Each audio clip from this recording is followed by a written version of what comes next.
쾅! 육중한 대문이 닫히는 소리가 적막한 겨울 밤 공기를 찢어발기며 은수의 등 뒤를 때렸는데 그 소리는 마치 그녀의 심장이 터지는 파열음과도 같았다. 칠흑 같은 어둠 속에서 하얗게 내린 눈 위로 붉은 선혈이 뚝뚝 떨어지고 있었으니 그것은 급하게 쫓겨나느라 버선조차 신지 못한 은수의 찢어진 발바닥에서 흐르는 피였다. 살을 애는 듯한 칼바람이 얇은 호적삼 하나만 걸친 그녀의 가녀린 몸을 사정없이 후려쳤지만 은수는 추위를 느낄 겨를조차 없이 멍하니 닫힌 대문만을 바라보았다. 불과 반시각 전까지만 해도 그녀는 이 집안의 안주인이 될 맏며느리였으나 지금은 시어머니의 강계에 의해 정절을 잃은 부정한 여인으로 낙인 찍혀 내쳐진 신세가 되고 말았으니 기가 막히고 억장이 무너져 입에서는 신음조차 새어나오지 않았다. 대문 안쪽에서는 더러운 년 감히 어디라고 다시 고개를 들이미느냐 라는 시어머니 윤 씨의 표독스러운 고함과 하인들의 수군거리는 소리가 담장을 넘어 들려왔고 그 소음들은 비수가 되어 은수의 가슴을 난도질했다.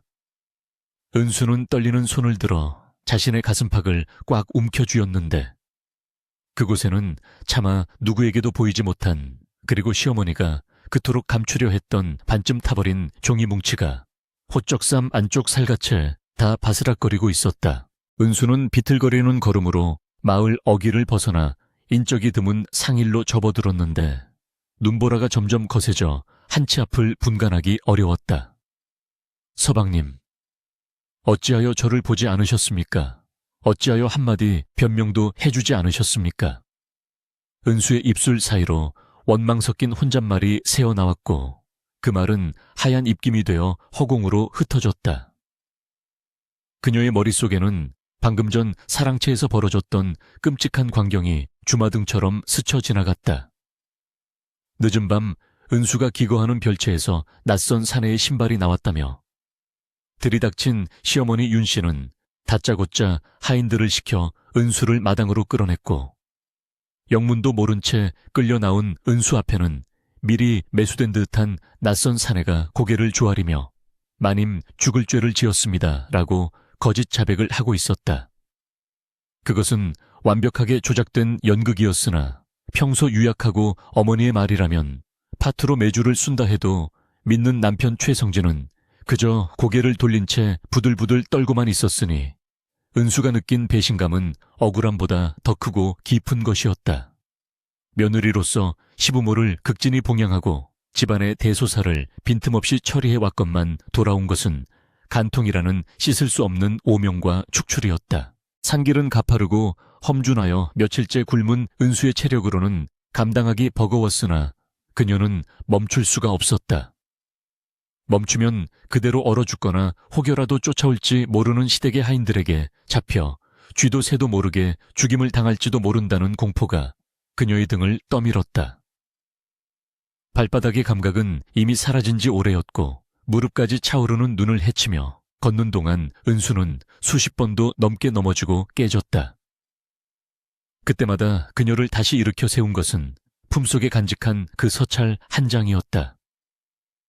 쫓겨나기 직전 아수라장이 된 틈을 타 시어머니 윤 씨가 당황하며 아궁이 속으로 집어 던지려다 바닥에 떨어뜨린 것을 은수가 본능적으로 낚아챈 것이었다. 윤 씨의 눈이 뒤집힐 듯 커지며 그것 내놓지 못해 라고 소리쳤지만 은수는 이미 하인들의 손에 이끌려 대문 밖으로 내동댕이 쳐진 뒤였다. 그 서찰이 무엇인지는 알 수 없었으나 평소 냉철하고 빈틈없던 시어머니가 그토록 당황하며 없애려 했던 것이라면 분명 예사 물건이 아닐 것이라는 직감이 은수의 뇌리를 스쳤다. 얼마나 걸었을까? 은수의 눈앞에 희미한 윤곽의 폐가가 나타났는데 그것은 예전에 수출 굽던 사람들이 쓰다가 버린 낡은 오두막이었다. 지붕은 반쯤 무너져 내리고 문짝은 덜렁거렸지만 지금 은수에게는 궁궐보다 더 귀한 피난처였다. 안으로 들어선 은수는 거미줄과 먼지가 가득한 구석에 몸을 웅크리고 앉아 거친 숨을 몰아쉬었다. 뼛속까지 파고드는 한기에 온몸이 사시나무 떨듯 떨려왔고 젖은 호적삼은 얼음장처럼 차가워져 살갗을 파고들었다. 주변에 굴러다니는 마른 지푸라기를 닥치는 대로 긁어모아 몸을 덮었지만 이미 시작된 고열로 인해 정신이 혼미해지기 시작했다. 이대로 죽는 것인가? 억울해서 분해서 이대로는 눈을 감을 수 없는데. 은수는 흐릿해지는 의식 속에서도 이를 악물며 정신줄을 놓지 않으려 애썼다. 밖에서는 짐승들의 울음소리가 들려왔고 바람은 구멍 뚫린 창호지 사이로 들어와 귀신 우는 소리를 내며 은수의 공포심을 자극했다. 밤이 깊어갈수록 은수의 열은 더욱 심해져 헛것이 보이기 시작했다. 어둠 속에서 시어머니의 비웃는 얼굴이 나타났다. 사라지고 남편의 무심한 뒷모습이 아른거렸다. 네가 감히 우리 최참판댁의 재산을 탐하려 들어 천한 것 같으니라고. 환청처럼 들리는 시어머니의 목소리에 은수는 귀를 틀어막으며 고개를 저었다. 은수는 본래 몰락한 양반가의 여식으로 재물 욕심 없이 오직 지아비를 섬기며 살고자 했으나 시어머니 윤 씨에게 며느리란 그저 대를 잇고 집안의 재산을 불리기 위한 도구에 불과했다. 최근 들어 친정이 역적으로 몰려 완전히 멸문지화를 당하자 더 이상 이용 가치가 없어진 은수를 내치기 위해 윤 씨가 이토록 끔찍한 계략을 꾸민 것임을 은수는 뒤늦게야 깨달았다. 사랑도 의리도 인륜도 없는 그 지옥 같은 곳에서 빠져나온 것이 오히려 다행이라는 생각이 들면서도 가슴 한구석에 맺힌 응어리는 뜨거운 불덩이가 되어 그녀의 목을 조여왔다. 새벽녘이 되어서야 바람이 잦아들고 동쪽 하늘이 푸르스름하게 밝아오기 시작했는데 은수는 간신히 눈을 뜨고 굳은 몸을 움직여 보려 했다. 온몸이 두들겨 맞은 듯 쑤시고 아팠지만 그녀는 떨리는 손으로 품속 깊이 넣어두었던 서찰을 꺼내 들었다. 아궁이 불에 그슬려 가장자리가 검게 탔고 구겨져 있었지만 가운데 적힌 글씨들은 다행히 알아볼 수 있었다. 희미한 아침 햇살에 비추어 글을 읽어 내려가던 은수의 눈동자가 점점 커지며 경악으로 물들었다. 그것은 단순한 안부 편지가 아니었다. 진상품을 빼돌려 호조판서 대감에게 보낼 뇌물. 역모를 꾀하는 자들의 명단. 서찰에는 최참판댁이 그동안 부정한 방법으로 재산을 모으고 심지어 조정의 권력 싸움에 깊숙이 개입하여 역모에 가담한 정황들이 적나라하게 적혀 있었다. 시어머니 윤 씨가 왜 그토록 기를 쓰고 이 종이를 태우려 했는지, 왜 며느리인 자신을 그토록 급하게 내쫓아야만 했는지 모든 퍼즐이 맞춰지는 순간이었다. 은수는 서찰을 쥔 손에 힘을 주어 종이가 구겨질 정도로 꽉 움켜쥐었다. 두려움은 순식간에 사라지고 그 자리에 차가운 분노와 서슬퍼런 복수심이 들어찼다. 하늘이 나를 버리지 않으셨구나. 내 목숨을 살려두신 이유가 바로 이것이었구나. 은수의 입가에 비틀린 미소가 스쳤다. 그녀는 자신이 당한 모욕과 고통을 그대로 아니 몇 배로 갚아주리라 다짐했다. 지금 당장은 춥고 배고픈 쫓기는 신세지만 이 서찰 한 장이면 천하를 호령하는 최참판댁을 뿌리째 뒤흔들 수 있다는 확신이 들었다. 은수는 서찰을 다시 곱게 접어 속곳 깊숙한 곳, 심장과 가장 가까운 곳에 숨겼다. 그리고는 헝클어진 머리를 손으로 빗어 넘기고 피로 얼룩진 발을 지푸라기로 감싸 묶으며 일어설 준비를 했다. 해가 밖으로 나오자 눈 덮인 사냐가 눈부시게 빛나고 있었고 차가운 공기가 은수의 폐부 깊숙이 들어와 정신을 맑게 깨웠다. 그녀는 이제 더 이상 어제까지의 순종적이고 유약한 며느리 은수가 아니었다. 그녀는 복수의 칼날을 품은 사냥꾼이 되어 자신을 벼랑 끝으로 내몬 짐승들을 사냥하기 위해 움직이기 시작했다. 우선은 살아남아야 했다. 먹을 것을 구하고 몸을 숨길 곳을 찾고 때를 기다려야 했다. 은수는 최참판댁이 있는 마을을 내려다보았다. 저 멀리 으리으리한 기와집 지붕 위로 아침 밥 짓는 연기가 평화롭게 피어오르고 있었지만 은수의 눈에는 그 집이 곧 활활 타오를 불지옥으로 보였다. 기다리십시오, 어머님. 그리고 서방님. 제가 돌아갈 때까지 부디 평안히 계시옵소서. 이 은수가 겪은 이 추위와 고통을 뼈저리게 느끼게 해드릴 테니까요. 은수는 눈밭에 찍힌 자신의 핏자국을 뒤로하고 아무도 없는 깊은 산속으로, 그러나 그 누구보다 뜨거운 가슴을 안고 한 발 한 발 걸음을 옮겼다. 산중의 겨울은 그야말로 소리 없는 살육의 현장과도 같았다. 매서운 칼바람이 나뭇가지 사이를 훑고 지나갈 때마다 마른 나무집들이 비명을 지르듯 바스락거렸고, 굶주림은 추위보다 더 집요하고 끔찍한 짐승처럼 은수의 뱃속을 핥히어댔다. 은수는 꽁꽁 언 땅바닥에 엎드려 손가락 끝이 터져 피가 배어 나오는 것도 잊은 채 뾰족한 돌멩이 하나에 의지하여 흙을 파헤치고 있었다. 양반과 규수로 자라 흙 한번 만져본 적 없던 고운 손은 이미 거북이 등껍질처럼 거칠게 트고 갈라져 흉물스럽게 변해버렸으나 은수의 눈빛만은 형형하게 빛나고 있었다. 반시각이 넘는 사투 끝에 흙투성이가 된 칙칙한 칡뿌리 하나가 겨우 모습을 드러냈을 때 은수는 마치 산삼이라도 캔 듯 희열을 느끼며 그것을 낚아챘다. 흙을 털어낼 기력조차 없어 입으로 대충 흙을 뱉어내고 딱딱한 뿌리를 베어 물자 쓰고 떫은 즙이 입안 가득 퍼지며 메마른 목구멍을 타고 넘어갔다. 그것은 생존의 맛이자 동시에 처절한 도끼의 맛이기도 했다. 살아야 한다. 기어이 살아남아 그들의 목줄을 끊어놓기 전에는 죽어서도 저승문턱을 밟지 않으리라.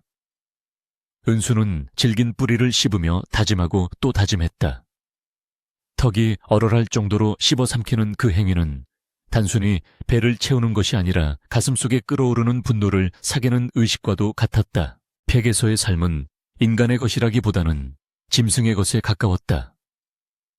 낮에는 산짐승의 눈을 피해 덤불 속에 몸을 숨긴 채 땔감을 모으고 먹을 것을 찾아 헤맸고, 밤이 되면 무너져가는 아궁이에 겨우 불씨를 살려 웅크리고 앉아 쪽잠을 잤다.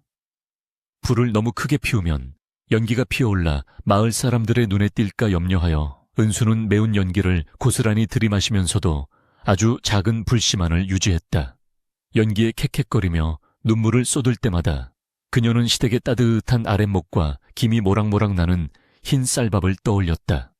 그러나 그 기억은 곧바로 시어머니 윤 씨의 싸늘한 눈빛과 남편의 비겁한 침묵으로 이어져 은수로 하여금 주먹을 불끈 쥐게 만들었다.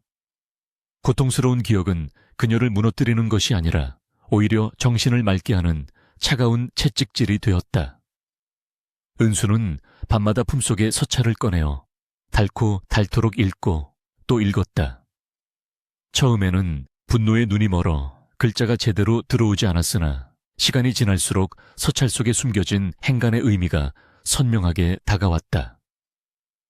최참판 댁은 단순히 재물을 탐하는 탐관오리가 아니었다. 그들은 나라의 근간을 뒤흔들려는 거대한 영모 세력의 자금줄 역할을 하고 있었던 것이다. 어느 날 밤 은수는 참을 수 없는 충동에 이끌려 마을이 내려다 보이는 산 중턱의 바위 위로 올라갔다. 보름달이 휘영청 밝은 밤 최참판댁의 기와지붕은 달빛을 받아 번들거리며 위용을 과시하고 있었다. 담장 너머로는 환한 불빛이 새어나오고 있었고 간간히 들려오는 왁자지껄한 웃음소리가 밤바람을 타고 은수의 귓가에 닿았다. 그곳은 은수가 지옥이라 부르며 도망쳐 나온 곳이었으나 아이러니하게도 세상에서 가장 풍요롭고 평온해 보이는 풍경을 하고 있었다. 은수는 치마폭을 움켜쥐며 그 광경을 노려보았다. 그때 대문이 열리며 낯익은 가마 한 채가 들어가는 것이 보였다. 횃불을 든 하인들이 도열하고 가마에서 내린 인물은 다름 아닌 관아의 사또였다. 사또가 최참판댁의 문턱을 넘으며 굽신거리는 모습, 그리고 윤 씨가 거만하게 그를 맞이하는 모습이 은수의 눈에 똑똑히 들어왔다. 관아의 수령조차 쥐락펴락하다니 이미 고을 전체가 저들의 손아귀에 있구나. 은수는 절망감 대신 차라리 냉소적인 안도감을 느꼈다. 적의 규모가 거대하다는 것은 곧 그들이 무너졌을 때에 파장 또한 거대하리라는 것을 의미했기 때문이었다. 은수가 몸을 돌려 다시 산으로 향하려던 찰나 마을 어귀의 초가집들 사이에서 비명소리가 들려왔다. 은수는 숨을 죽이고 나무 뒤로 몸을 숨긴 채 소리가 나는 곳을 주시했다. 최참판댁의 집사 박가가 장정들을 대동하고 소장농의 집을 털고 있는 중이었다. 이놈들아, 흉년에 먹을 것도 없는데 씨앗 곡식까지 가져가면 우린 다 굶어 죽으란 말이냐. 늙은 농부의 절규가 밤하늘에 울려 퍼졌지만 박가는 눈 하나 깜짝하지 않고 농부의 멱살을 잡고 내동댕이 쳤다. 마님께서 회가변 준비로 곡식이 부족하다 하신다. 은혜를 모르는 것들 썩 내놓지 못해. 몽둥이 찜질을 당하는 농부와 울부짖는 아낙네의 모습을 보며 은수는 입술을 깨물어 피를 흘렸다.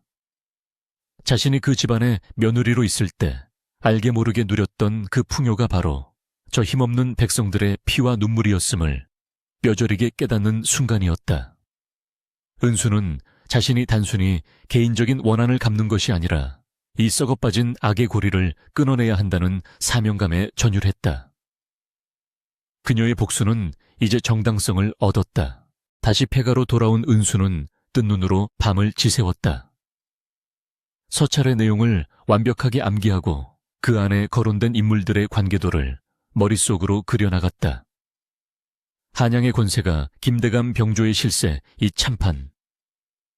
이름만 들어도 오금이 저릴 법한 거물들이 최참판의 장부에 올라 있었다. 하지만 은수는 두려워하지 않기로 했다. 호랑이를 잡으려면 호랑이 굴로 들어가야 한다 했지. 하지만 나는 호랑이 굴을 무너뜨릴 것이다. 은수는 수초로 바닥에 지도를 그리며 계획을 세우기 시작했다. 그녀에게 필요한 것은 확실한 물증과 이 거대한 비리를 세상에 터뜨릴 적절한 시기, 그리고 자신의 말을 믿어줄 힘이었다. 지금의 초라한 행색과 신분으로는 관에 고발해봤자 미친년 취급을 당하거나 도리어 윤 씨의 사주를 받은 사또에게 죽임을 당할 것이 뻔했다. 은수는 자신이 죽은 사람으로 알려져 있다는 점을 이용하기로 결심했다. 귀신은 어디든 갈 수 있고 무엇이든 볼 수 있으며 산 사람을 공포에 떨게 할 수 있으니까. 며칠 후 산속 생활에 익숙해질 무렵 은수에게 첫 번째 위기가 찾아왔다. 땔감을 구하러 산 깊숙이 들어갔다가 멧돼지를 잡으러 온 사냥꾼들과 마주칠 뻔한 것이다. 거친 사내들의 목소리가 들리자마자 은수는 가시덤불 속으로 몸을 날려 숨었다.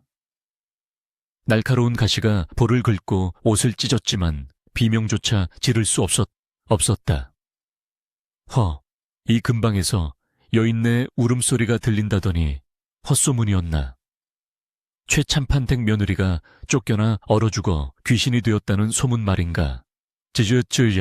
그 집안도 참 독하지. 한겨울에 호적삼 하나 입혀 내쫓다니. 사냥꾼들의 대화는 은수의 심장을 덜컥 내려앉게 했다. 마을 사람들 사이에서 이미 그녀는 죽은 사람이 되어 있었던 것이다. 은수는 그들의 발자국 소리가 멀어질 때까지 숨조차 크게 쉬지 못하고 덤불 속에 납작 엎드려 있었다. 차가운 눈바닥에 볼을 대고 누워있자니 서러움이 북받쳐 올랐지만 은수는 눈물을 흘리지 않았다. 눈물은 나약함의 증거일 뿐 지금 그녀에게 필요한 것은 도끼와 인내심뿐이었다. 그래 죽었다고 믿게 두어라. 방심한 틈을 타서 너희들의 목을 조를 테니. 그날 이후 은수는 자신의 외모를 철저히 바꾸기로 했다. 강가로 내려가 얼음을 깨고 비친 자신의 얼굴을 들여다보았다. 헬쑥하게 야윈볼 헝클어진 머리핏기 없는 입술은 영락없는 귀신의 형상이었다.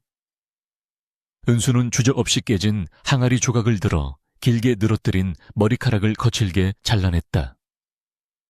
사대부 여인에게 머리카락은 목숨과도 같은 정절의 상징이었으나 이제 그런 허울 좋은 명분 따위는 중요하지 않았다. 숭덩숭덩 잘려나가는 머리카락과 함께 지난날에 연약했던 은수도 떨어져 나갔다. 그녀는 남은 머리카락을 상투처럼 틀어 올리고 주워온 낡은 각근으로 동여맸다. 그리고는 숯검정을 얼굴과 손에 문질러 거칠고 지저분한 사내의 모습으로 위장했다. 목소리를 낮게 깔아보니 제법 사내아이 같은 태가 났다. 이제 은수는 양반과 며느리, 최 씨 부인이 아닌 이름 없는 떠돌이, 장돌뱅이 혹은 산속에 숯 굽는 총각으로 다시 태어난 것이다. 은수는 본격적인 행동에 나서기 위해 산 아래 마을의 지형과 사람들의 동선을 파악하기 시작했다. 새벽녘 안개가 자욱할 때를 틈타 마을 우물가 근처 덤불에 숨어 아낙네들의 수다를 엿듣고 장터가 열리는 날에는 거지. 행색을 하고 사람들 틈에 섞여 최참판되게 동태를 살폈다. 들려오는 소문은 가관이었다. 윤 씨는 며느리를 내쫓은 뒤 액을 떼만다며 구판을 벌이고 있었고 남편 최성진은 죄책감을 잊으려는지 기방을 드나들며 술독에 빠져 산다는 것이었다. 그리고 가장 중요한 정보 다가오는 최참판의 회가변에 한양에서 고관 대작들이 내려온다는 소식이 들려왔다. 은수의 눈이 번뜩였다. 회가변, 그날이 바로 너희들의 제삿날이 될 것이다. 하늘이 내려준 기회였다. 전국의 눈과 귀가 쏠리는 그날, 화려한 잔치판 한가운데서 그들의 추악한 민낯을 까발리리라. 은수는 주먹을 꽉 쥐었다. 손톱이 살을 파고드는 고통이 생생하게 느껴졌다. 이 고통을 잊지 않으리라. 어느 날 밤 은수는 위험을 무릅쓰고 최참판 댁 담장 및 하수구 구멍을 통해 안으로 잠입할 계획을 세웠다. 비가 추적추적 내리는 밤이었다. 개들이 짖지 않도록 미리 준비한 고깃덩어리에 약초를 섞어 던져주고 진흙투성이가 된 몸으로 좁은 수채 구멍을 기어 통과했다. 악취가 코를 찔렀지만 참아내야 했다. 마침내 사랑채 뒷마당에 도착한 은수는 어둠 속에 몸을 숨기고 최참판의 방을 주시했다. 창호지 너머로 최참판과 윤 씨의 그림자가 어른거리고 은밀한 대화 소리가 새어나왔다. 이번에 내려오는 김판서 영감에게 줄 뇌물 목록은 확실히 챙겼소. 윤 씨의 목소리였다. 걱정 마시오. 창고 깊숙한 곳 항아리에 금괴를 숨겨두었으니 귀신도 모를 것이오. 최참판의 껄껄거리는 웃음소리에 은수의 등골이 오싹해졌지만 동시에 쾌재를 불렀다. 서찰의 내용뿐만 아니라 결정적인 물증이 어디에 숨겨져 있는지 직접 확인한 것이다. 은수는 그 위치를 머릿속에 깊이 새겨 넣었다. 사랑채 뒤편 늙은 감나무 아래 세 번째 장독대. 그곳이 바로 그들의 숨통을 끊어놓을 급소였다. 빠져나오는 길은 들어올 때보다 더 험난했다. 순찰을 도는 하인들의 발자국 소리가 바로 옆에서 들릴 때마다 심장이 멎을 듯했으나 은수는 침착하게 빗소리에 발소리를 감추며 담장을 넘었다. 다시 산속 오두막으로 돌아왔을 때 은수는 온몸이 비에 젖고 진흙범벅이었지만 눈빛만은 그 어느 때보다 뜨겁게 타오르고 있었다. 그녀는 젖은 옷을 벗어 짜내며 덜덜 떨리는 몸으로 아궁이 불 앞에 앉았다. 이제 준비는 끝났다. 굶주림과 침묵의 시간은 그녀를 단단한 강철로 만들었다. 은수는 불길 속에서 일렁이는 윤 씨와 최참판의 얼굴을 보았다. 기다리십시오. 제가 곧 갑니다. 이 산속의 차가운 바람을, 굶주림의 고통을, 억울함의 피눈물을 한가득 안고 당신들의 그 화려한 잔치판으로 걸어 들어갈 것입니다. 밖에서는 천둥이 치고 비바람이 몰아쳤지만 은수는 더 이상 춥지 않았다. 그녀의 가슴 속에는 그 무엇보다 뜨거운 복수의 불길이 활활 타오르고 있었기 때문이다. 깊은 밤 은수의 오두막에서는 칼을 가는 삭막한 소리만이 빗소리에 섞여 흘러나오고 있었다. 쓱쓱쓱. 그것은 단순히 무딘 쇠부티를 가는 소리가 아니라 다가올 심판의 날을 예고하는 사신의 발소리와도 같았다. 장터의 아침은 시끌벅적한 소음과 비릿한 생선 냄새, 그리고 갓 쪄낸 시루떡에 구수한 김이 뒤섞여 활기가 넘쳤으나 그 활기 이면에는 흉흉한 소문들이 독버섯처럼 자라나고 있었다. 남장을 한 은수는 숯검정을 칠한 얼굴 위로 낡은 패랭이를 눌러쓴 채 지게의 땔감을 가득 짊어지고 장터 한 구석에 자리를 잡았다. 아무도 그녀를 알아보지 못했다. 한때 고운 비단옷을 입고 가마를 타고 다니던 최참판댁 며느리가 거친 손마디로 나무를 파는 촌부의 모습으로 변해 있으리라고는 상상조차 할 수 없는 일이었기 때문이다. 은수는 나무를 사러 온 주모에게 값을 흥정하는 척하며 넌지시 말을 건넸다.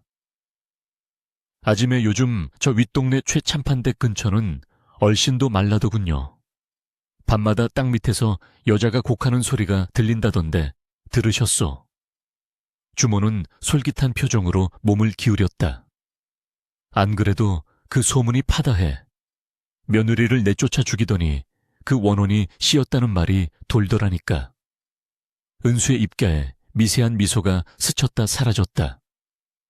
그녀가 퍼뜨린 보이지 않는 독이 혈관을 타고 퍼지듯 소문은 장돌뱅이들의 입을 통해 순식간에 고을 전체로 번져나갔다. 그것은 칼보다 날카롭고 불보다 빠르게 최 참판댁의 담장을 넘어 안방마님 윤씨의 귓가까지 파고들었다. 최 참판댁 안채는 대낮에도 서늘한 기운이 감돌았다. 윤씨는 요즘 들어 밤잠을 설치기 일쑤였다. 바람이 문풍지를 스치는 소리만 들려도 화들짝 놀라 이불을 뒤집었었고 마당에 고양이 우는 소리라도 들리면 쫓겨난 며느리가 피를 토하며 달려드는 것만 같아 식은땀을 흘렸다. 마님, 또 그 소리가 들립니다요. 뒤뜰 감나무 아래서. 흑흑. 하녀 하나가 사색이 되어 안방으로 뛰어들어왔다. 윤씨는 찻잔을 집어던지며 고함을 질렀다. 닥쳐라, 천한 것들이 어디서 헛소리를 짓거려.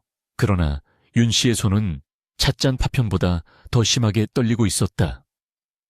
뒤뜰 감나무 아래.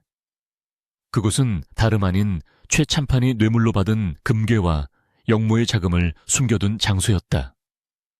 하필이면 귀신이 그곳에서 운다니 윤씨의 불안감은 공포를 넘어 광기로 변해가고 있었다. 은수가 노린 것이 바로 이것이었다. 죄를 지은 자는 제발 저리기 마련이고 감추고 싶은 비밀이 있는 곳에 가장 큰 두려움이 서리는 법이다. 은수는 밤마다 몰래 담장 근처로 다가가 돌멩이를 던지거나 기괴한 울음소리를 흉내내어 그들의 신경을 갉아먹고 있었던 것이다. 공포에 질린 윤씨는 결국 무당을 불러들였다. 마당 한복판에 구판이 벌어졌다. 오색천이 휘날리고 징과 꽹과리 소리가 요란하게 울려 퍼지는 가운데 무당은 작두 위를 뛰어다니며 알 수 없는 주문을 외어댔다. 저기 원귀가 보인다. 억울해서 못 간다. 내 자리를 돌려다오. 무당의 신들린 외침에 윤씨는 마루에 엎드려 싹싹 빌었다. 제발 노여움을 푸소서. 내 굿값은 섭섭지 않게 쳐줄 터이니 제발 전연 좀 쫓아내 주게. 구판을 훔쳐보던 마을 사람들은 혀를 찼지만 담장 너머 나무 위에서 이 광경을 지켜보는 은수의 눈빛은 차갑게 가라앉아 있었다. 저 요란한 구판에 쏟아부은 돈 또한 백성들의 고혈을 짠 것이리라. 은수는 품속에서 미리 준비해둔 붉은 댕기 하나를 꺼냈다. 그것은 그녀가 쫓겨나던 날 머리에 하고 있던 것이었다. 굿이 절정에 달해 모두가 정신이 팔린 틈을 타 은수는 댕기에 돌을 묶어 마당 한가운데로 힘껏 던졌다. 툭 하고 떨어진 댕기를 발견한 하인이 비명을 질렀고 윤씨는 거품을 물고 기절초풍했다. 죽은 줄 알았던 며느리의 물건이 하늘에서 떨어졌으니 그들에게는 하늘이 내리는 저주와도 같았을 것이다. 한편 고을의 객주에는 한양에서 내려온 젊은 선비 한 명이 묻고 있었다. 그의 이름은 김정우. 겉으로는 유람을 다니는 한량처럼 보였으나 실은 조정의 명을 받고 지방 토호들의 비리를 암행 감찰하러 온 포도청의 젊은 종사관이었다. 그는 며칠째 최참판댁에 대한 흉흉한 소문을 듣고 주시하던 참이었다. 밤이 깊어 객주의 등불이 하나둘 꺼질 무렵 정우의 방문 틈으로 종이 한 장이 스르륵 밀려 들어왔다. 인기척에 예민한 정구가 순식간에 방문을 열어 젖혔으나 복대는 싸늘한 바람만이 불고 있을 뿐 그림자조차 보이지 않았다. 바닥에 떨어진 종이를 집어든 정구의 눈매가 날카로워졌다. 조잡한 종이에 수추로 꾹꾹 눌러 쓴 글씨였지만 그 내용은 결코 가볍지 않았다. 감나무 뿌리가 썩어 금물이 흐르고 곳간의 쌀가마니는 모래로 채워져 있으니 10년 묵은 장부를 들추면 나라를 팔아먹은 도둑의 이름이 나올 것입니다. 익명의 투서였다. 정구는 종이에서 나는 희미한 숯냄새와 흙내음을 맡으며 생각에 잠겼다. 누군가 목숨을 걸고 진실을 알리려 하고 있다. 그것도 아주 가까운 곳에서 최참판의 치부를 속속들이 꿰뚫고 있는 누군가가 다음 날부터 은수의 보이지 않는 손은 더욱 대담하게 움직이기 시작했다. 그녀는 최참판댁 하인들이 드나드는 뒷문 근처에 숨어 있다가 장을 보러 나오는 어린 여종에게 접근했다. 숯검정칠을 한 얼굴로 불쌍한 척하며 떡 하나를 쥐어주고는 은밀한 말을 전했다. 아가, 내 주인이 곧 관에 잡혀갈 게야. 살고 싶으면 이 말을 명심해라. 곳간 열쇠를 지키는 박서방이 쌀을 빼돌려 노름판에 쏟아붓고 있다고. 어린 여종은 겁에 질려 고개를 끄덕였다. 이 말은 곧 안방마님 윤 씨의 귀에 들어갔고 윤 씨는 즉시 박서방을 잡아들여 문초를 시작했다. 내 이놈 감히 내 곡식을 훔쳐 박서방은 억울하다고 울부짖었지만 의심의 싹이 튼 윤 씨의 눈에는 아무것도 보이지 않았다. 최참판댁에 충직했던 하인들이 서로를 의심하고 고발하며 내부에서부터 무너져 내리기 시작한 것이다. 은수는 멀리서 들려오는 비명소리를 들으며 자신이 던진 작은 돌멩이가 거대한 산사태를 일으키고 있음을 확인했다. 그 견고해 보이던 성벽에 금이 가고 있었다. 은수는 투서를 보낸 이후 종사관 김정우의 동태를 살피는 것도 잊지 않았다. 정우는 투서의 내용을 확인하기 위해 은밀히 움직이고 있었다. 그는 관아의 호방을 술자리에 불러내 취하게 한 뒤 세금 장부와 실제 상납 내역이 다르다는 결정적인 증언을 확보해 나가고 있었다. 은수는 그가 믿을 만한 인물이라는 확신이 들자 두 번째 수를 두기로 했다.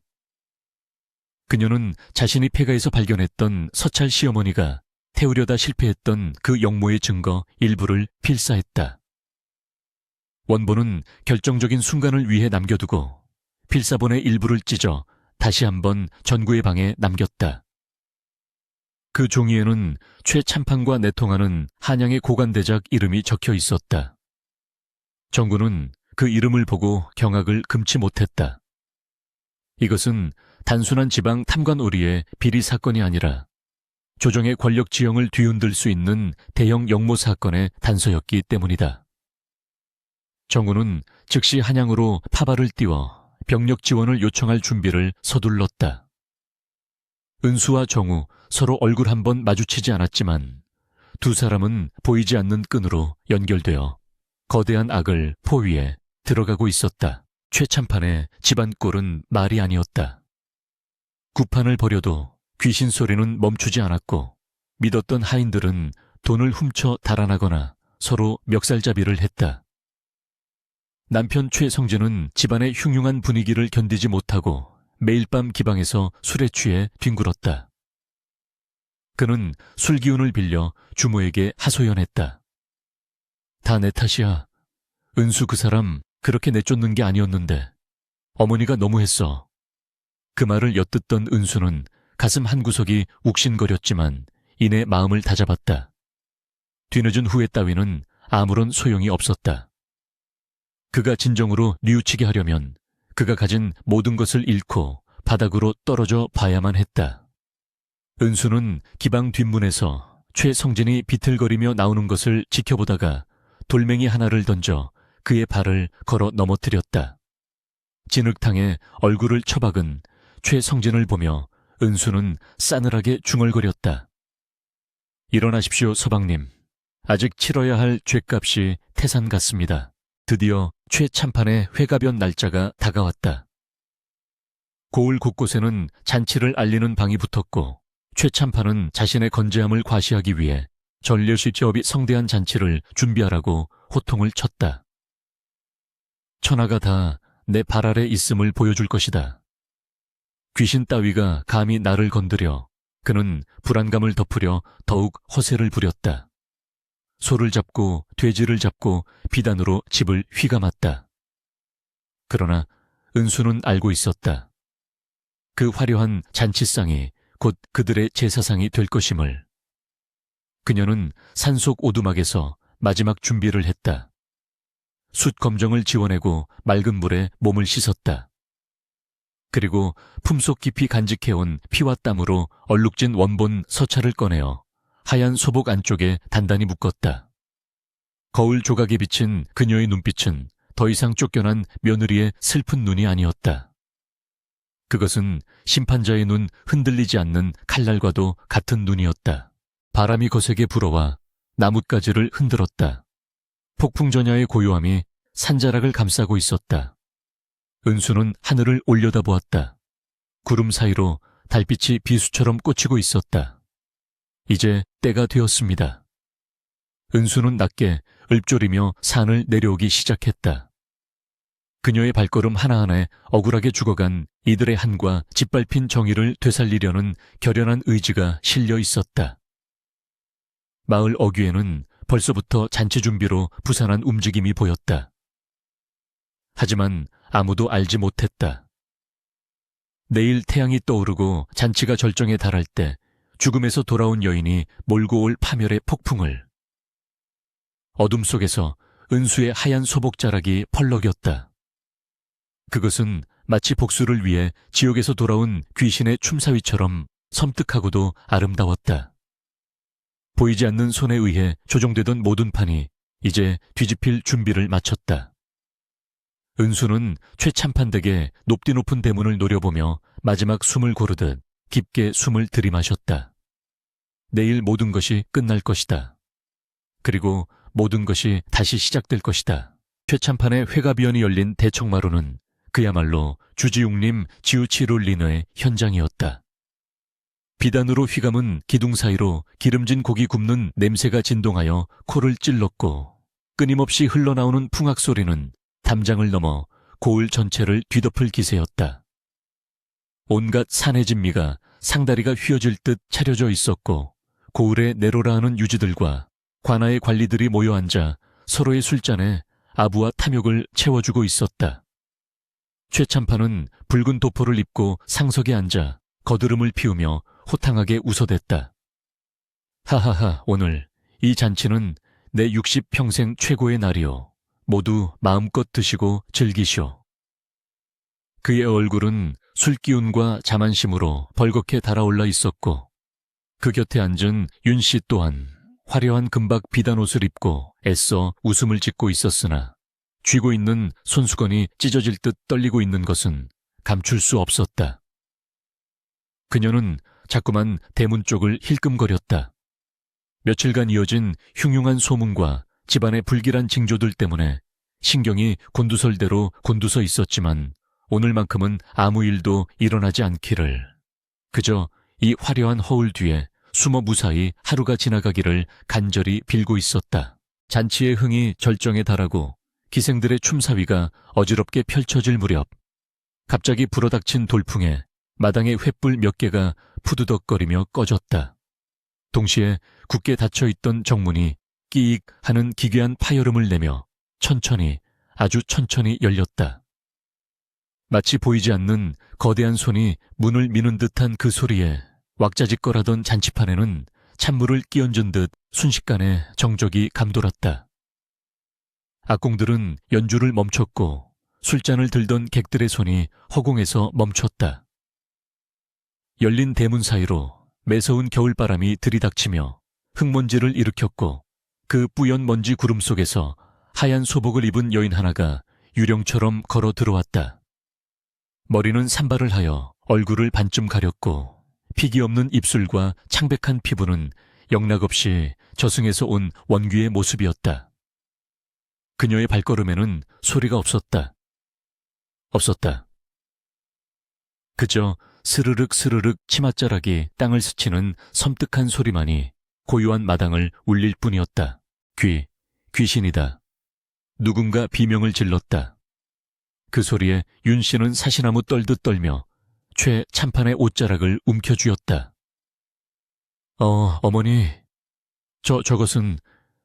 옆에 앉아있던 최성진은 넋이 나간 사람처럼 입을 벌린 채 들어오는 여인을 응시했다. 죽은 줄 알았던, 아니 죽었다고 믿고 싶었던 아내 은수였다. 그러나 지금 눈앞에 있는 존재는 예전에 다소곳하고 순종적인 은수가 아니었다. 그녀의 눈동자는 깊은 심연처럼 검고 차가웠으며 그 안에는 모든 것을 태워버릴 듯한 푸른 도끼가 서려 있었다.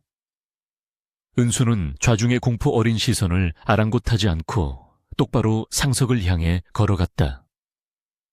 그녀가 한 걸음 내디딜 때마다 하객들은 모세의 기적처럼 양옆으로 갈라지며 길을 터주었다.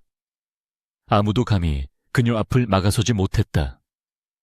산자의 기운이라기보다는 죽음을 몰고 온 사자의 기운이 그녀를 감싸고 있었기 때문이었다. 은수는 잔치상 바로 앞 최 참판과 윤 씨가 내려다 보이는 마당 한가운데 멈춰 섰다. 그리고 천천히 고개를 들어 그들을 노려보았다. 헝클어진 머리카락 사이로 드러난 그녀의 눈빛에 윤 씨는 힉 하고 헛바람을 들이키며 뒤로 넘어질 뻔했다. 은수의 입술이 열리자 지옥의 밑바닥에서 긁어 올린 듯한 낮고 서늘한 목소리가 흘러나왔다. 시아버님, 시어머님, 며느리 은수가 돌아왔습니다. 이토록 기쁜 날 어찌하여 저를 반겨주지 않으십니까? 그녀의 목소리는 크지 않았으나 질쩌렁쩌렁하게 울려 좌중의 뼛속까지 파고들었다. 최 참판은 애써 떨리는 목소리를 감추며 호통을 쳤다. 내 인연 죽어서 귀신이 되었으면 구천을 떠돌 것이지. 감히 여기가 어디라고 나타나 행패를 부리느냐. 여봐라, 당장 저 요망한 것을 끌어내라. 그러나 하인들은 서로 눈치만 볼 뿐 누구 하나 선뜻 나서지 못했다. 은수의 귀에 눌린 탓도 있었지만 그녀의 뒤로 알 수 없는 살기가 느껴졌기 때문이다. 은수는 비틀린 미소를 지으며 품속에서 무언가를 꺼냈다. 그것은 반쯤 타버린 서찰과 낡은 장부였다. 그녀는 그것을 높이 쳐들었다. 귀신이라니요. 저는 살아있습니다. 당신들이 한겨울밤 맨발로 쫓아내어 얼어 죽기를 바랐던 그 며느리가 지옥 같은 고통 속에서 기어이 살아 돌아왔습니다. 왜인지 아십니까? 은수는 손에 든 서찰을 최 참판의 면전에 던졌다. 종이 뭉치가 바람을 타고 날아가 잔치상 위에 툭 떨어졌다. 바로 이것 때문입니다. 당신들이 그토록 감추려 했던 더러운 역모의 증거, 백성들의 피를 빨아모은 그 추악한 장부를 세상에 알리기 위해서 말입니다. 최 참판의 얼굴이 흑빛으로 변했다. 윤 씨는 비명을 지르며 그 서찰을 낚아채 찢으려 했다. 이건 모함이다 미친년이 헛소리를 하는 게야. 그때였다. 객석 구석에서 조용히 술잔을 기울이던 젊은 선비 김정구가 자리에서 벌떡 일어났다. 그는 입고 있던 허름한 도포자락을 제치고 허리춤에서 둥근 파의 하나를 꺼내 높이 들어 올렸다. 햇빛을 받아 번쩍이는 그 폐에는 말이 그려져 있었다. 암행어사 출두야. 김정우의 우렁찬 외침이 떨어지자마자 담장 밖과 지붕 위에서 잠복해 있던 포졸들이 벌떼처럼 들이닥쳤다. 역적추의 대식과 그 일당을 모조리 포박하라. 순식간에 잔치판은 아수라장이 되었다. 비명소리와 그릇 깨지는 소리, 포졸들의 고함 소리가 뒤섞여 지옥도를 방불케 했다. 최 참판은 달아나려 했으나 이미 포졸들에게 둘러싸여 꼼짝없이 무릎이 꿇렸다. 윤 씨는 바닥에 주저앉아 대성통곡을 하며 발버둥 쳤지만 억센 포졸의 손길을 피할 수 없었다. 은수는 아수라장이 된 현장 한가운데서 홀로 고요히 서 있었다. 김정우, 아니 암행어사는 은수에게 다가와 정중히 고개를 끄덕였다. 부인의 용기 덕분에 큰 죄인을 잡을 수 있었습니다. 이 장부와 서찰은 조정에 보고되어 저들의 죄를 묻는 결정적인 증거가 될 것입니다. 어사는 곧이어 포졸들에게 명령했다. 사랑채 뒤뜰 감나무 아래를 파보아라. 부인의 제보대로라면 그곳에 영모 자금과 금괴가 있을 것이다. 하인들이 삽과 곡괭이를 들고 달려가 땅을 파기 시작했다. 얼마 지나지 않아 나왔습니다. 괴짝입니다. 하는 외침이 들려왔다. 흙투성이가 된 항아리와 괴짝들이 줄줄이 딸려 나왔고 그 안에서는 눈부신 금괴와 은전 그리고 영모에 가담한 자들의 연판장이 쏟아져 나왔다. 빼도 박도 못할 증거 앞에 최참판은 고개를 떨구었고 구경하던 마을 사람들은 저런 천벌을 받을 놈들 하며 돌을 던지기 시작했다. 포승줄에 묶인 윤 씨가 은수를 보며 앙을 썼다. 내가 너를 거두어 먹이고 입혔거늘 은혜를 원수로 갚느냐? 네가 사람이냐? 그 표독스러운 외침에 은수는 천천히 다가가 윤 씨의 눈을 똑바로 응시했다. 그녀의 눈에는 눈물 대신 차가운 경멸만이 담겨 있었다. 은혜라 하셨습니까? 며느리를 종부리듯 부려먹고 쓰임이 다하자 누명을 씌워 엄동설 안에 내쫓은 것이 은혜입니까? 제가 겪은 추위와 배고픔 그리고 억울함에 비하면 이것은 시작에 불과합니다. 감옥에서 평생을 썩으며 뼈저리게 느끼십시오. 당신들이 짓밟은 한 여인의 한이 얼마나 무서운 것인지를. 은수의 섯을 퍼런 일갈의 윤 씨는 더 이상 말을 잇지 못하고 입을 뻐끔거리다 혼절하고 말았다. 그 옆에 묶여있던 남편 최성진이 눈물 콧물을 흘리며 은수를 쳐다보았다. 부부인 나를 좀 살려주시오. 나는 아무것도 몰랐소. 어머니가 시키는 대로 했을 뿐이오. 제발 우리 정을 생각해서라도. 비겁하고 유약한 남편의 모습에 은수는 마지막 남은 미련조차 깨끗이 씻겨 내려가는 것을 느꼈다. 그녀는 싸늘하게 대꾸했다. 정기라, 그 정을 뗀 것은 서방님이십니다. 제가 쫓겨나던 날 외면하던 그 등을 저는 영원히 잊지 못할 것입니다. 당신은 공범이 아닙니다. 방관자이자 가장 잔인한 가해자입니다. 죗값을 달게 받으십시오. 은수는 뒤도 돌아보지 않고 몸을 돌렸다.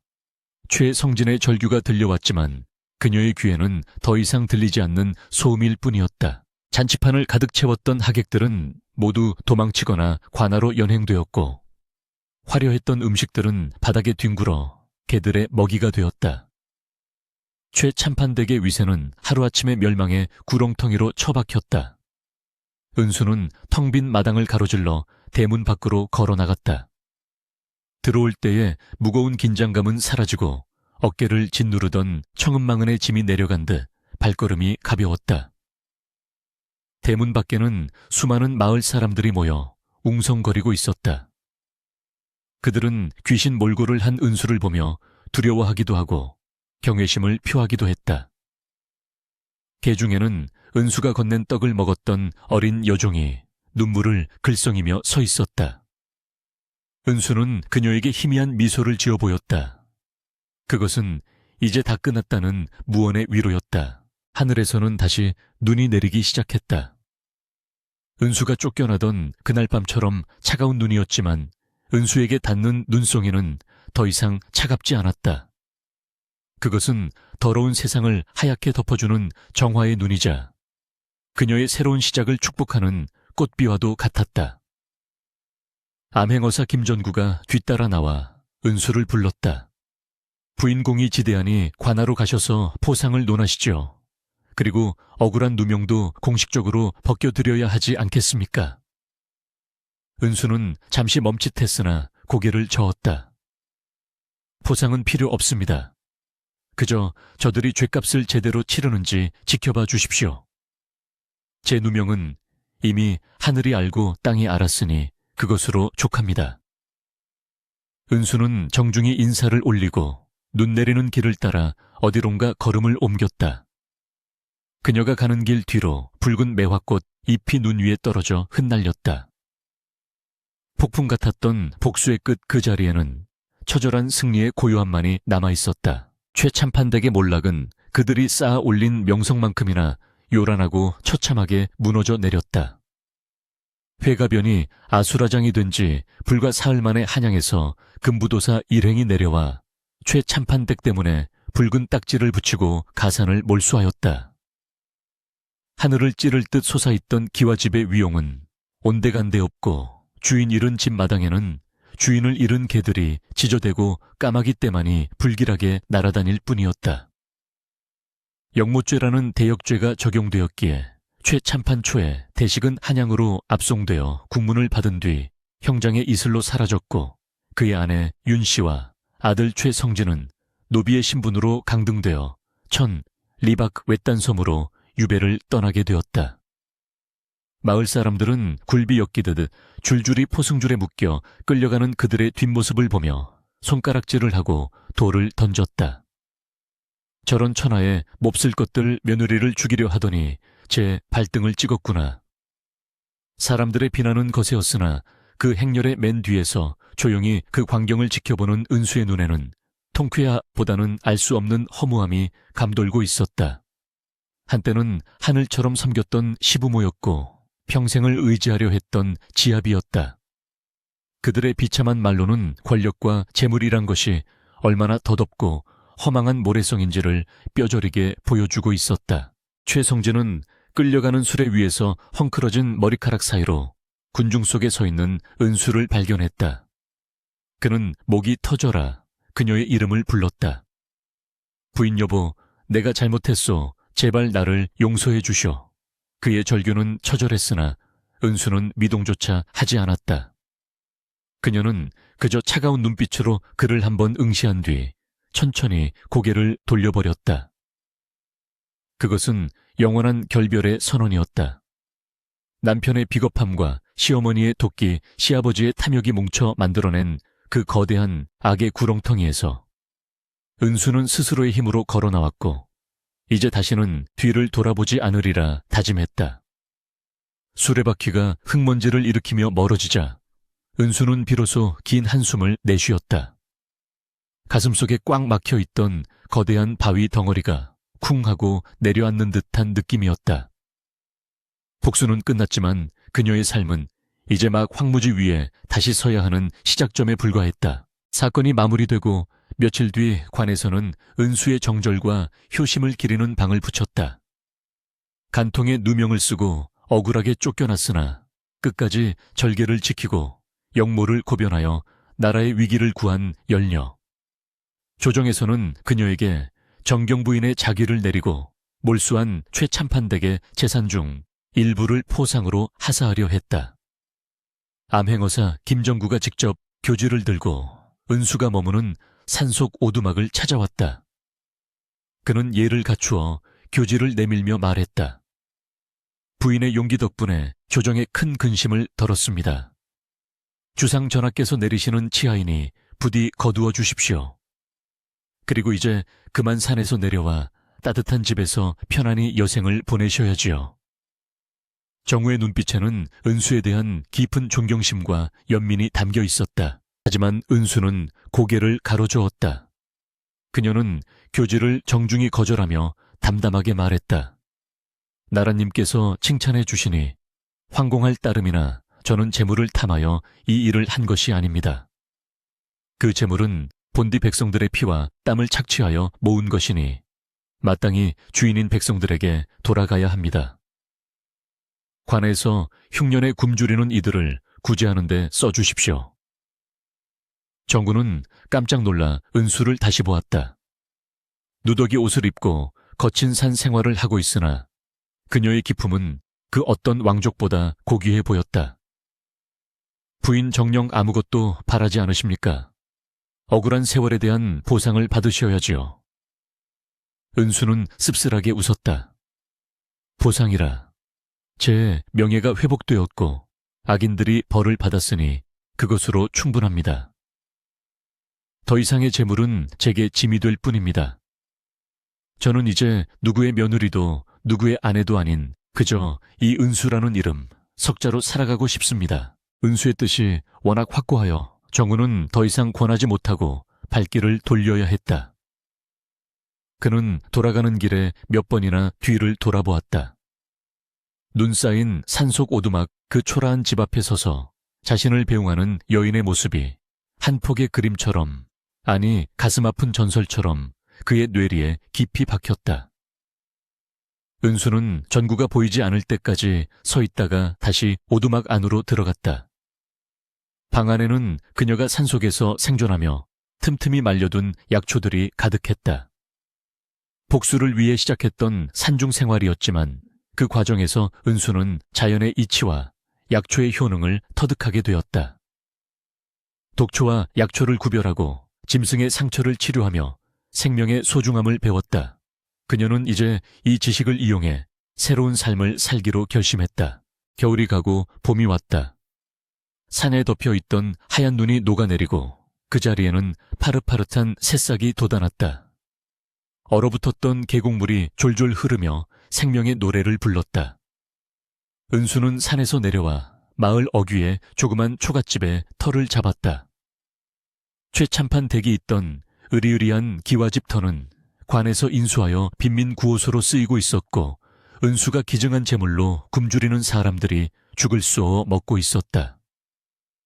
은수는 자신의 신분을 드러내지 않고 약초를 캐어 아픈 사람들을 돌보는 일을 시작했다.